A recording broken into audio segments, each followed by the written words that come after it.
All right then, so Rebecca, you've come to me to ask for the funding to make a music video for the song She's Hearing Voices by Bloc Party.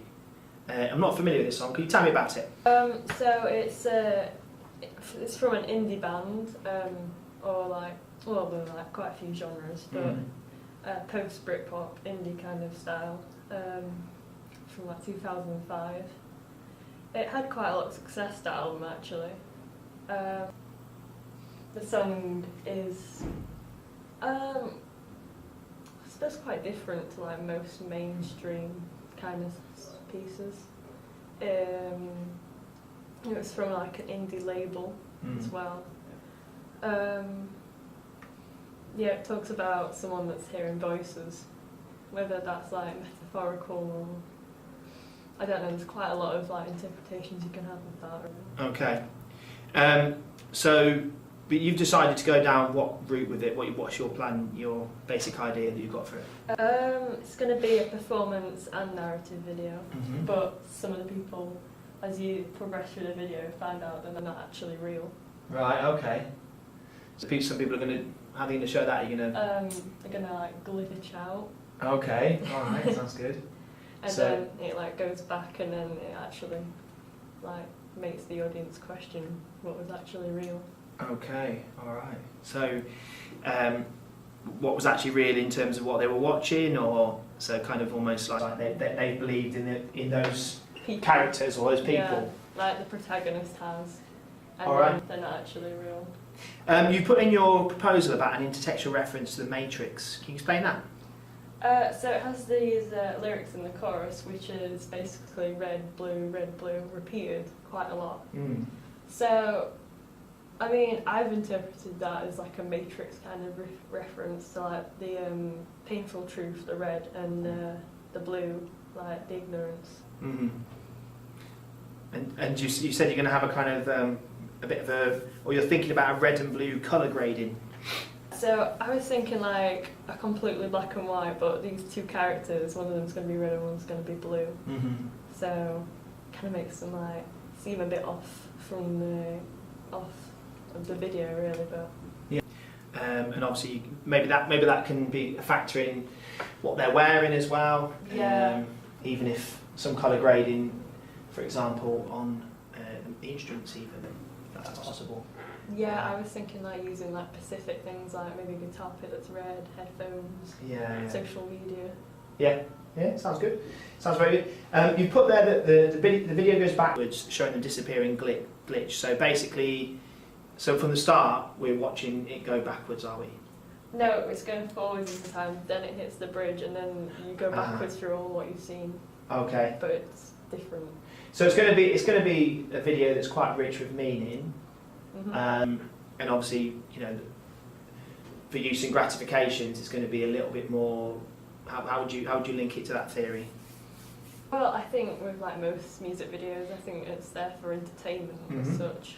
You could read it as like an informative one.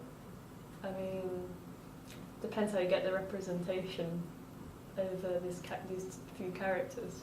Do you think people might identify with some of the issues on there, or they might? Yeah, definitely. I mean, if it's not a person that's like directly affected by voices, like mental health is quite important.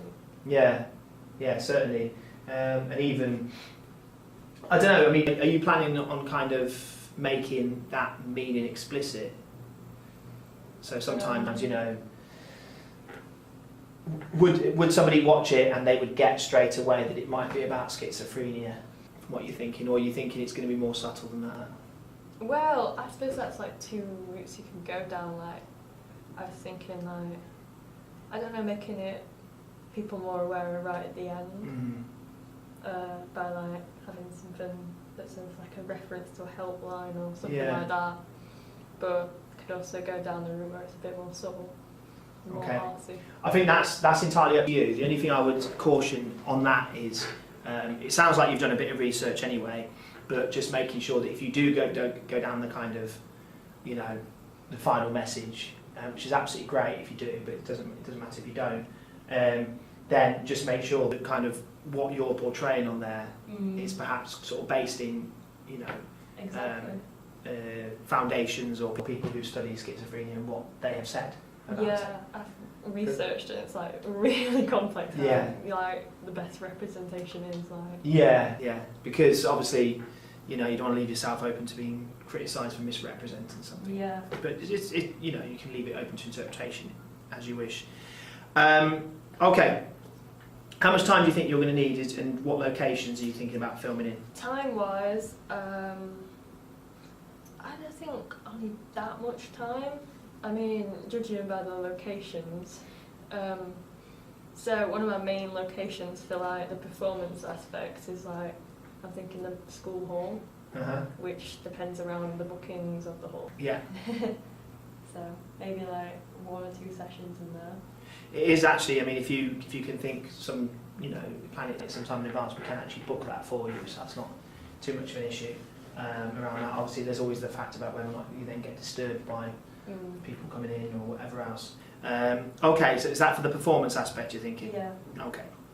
Right, what equipment do you think you're going to need? Well, I think I've got a camera sorted and all the lenses, so Right.